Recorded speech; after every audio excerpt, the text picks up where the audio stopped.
Генеалогического курорта Мацеста была с нами. Мы продолжаем. Теперь у нас в эфире Магомед Елхару, экскурсовод по Северному Кавказу, Республика Чечня.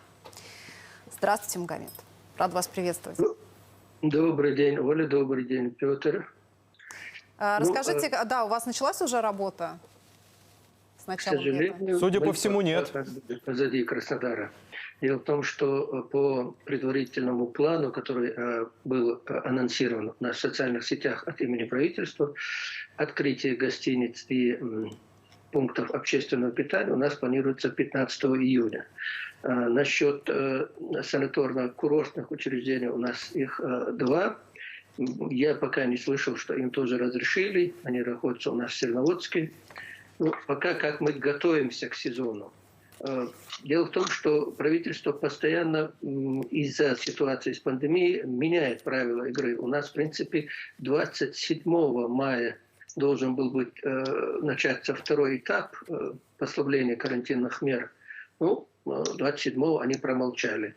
Будем ждать, что будет 15 июня. Недавно у нас было совещание. Я, хоть и не ательер, просто поучаствовал в совещании с министром туризма, онлайн-совещание. И как раз мы там обсуждали эту ситуацию, как к этому подойти, что делать.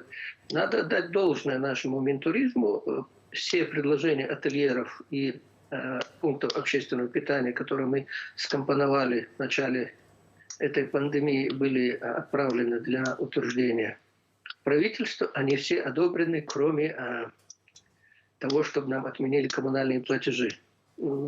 И эта ситуация, конечно, многих обрадовала, но это была ситуация в начале. Люди не ждали такого длительного задержания. Мы все-таки надеялись, что откроемся раньше, а уже прошло не месяц, не 2, не 3.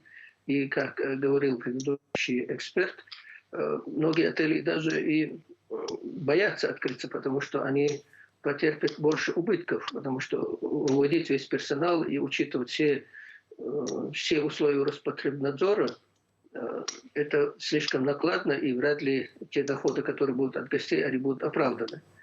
Посмотрим, что с этим будет.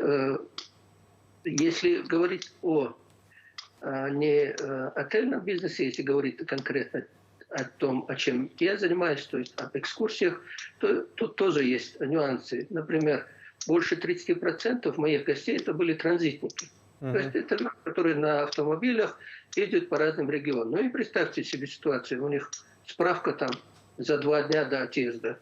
Они приехали в другой регион, ее представили, у нее срок кончился, и в следующий регион они не попадают. То есть люди оказываются в тупике.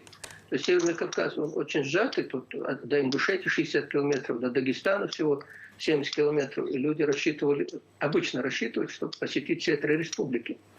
Вот не знаю, как с этим. Или они отсекутся, вот эта часть наших гостей, до полного снятия всех этих справочных дел.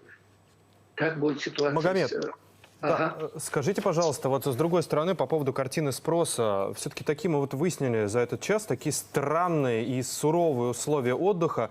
Но как вам кажется, люди все равно будут готовы ехать? Люди, конечно, готовы ехать. Но надо учитывать другую ситуацию, что начинается школьный сезон. Потому что большинство, можно сказать, половина моих гостей, они всегда были с детьми. То есть не все продвинутые и учат детей в онлайн-школах. То есть у всех начинается как бы 1 сентября. Так только у нас остается там 1,5 месяца. И за этот период надо еще учитывать, что люди должны раскачаться, они должны услышать. То есть все это сдвинулось, да? Спасибо вам огромное. Спасибо. Это Магомед Елхару, экскурсовод по Северному Кавказу, Чечня. Мы говорили о том, каким необычным будет этот туристический сезон для россиян. Мы обязательно вернемся еще к этой теме. Будьте с нами.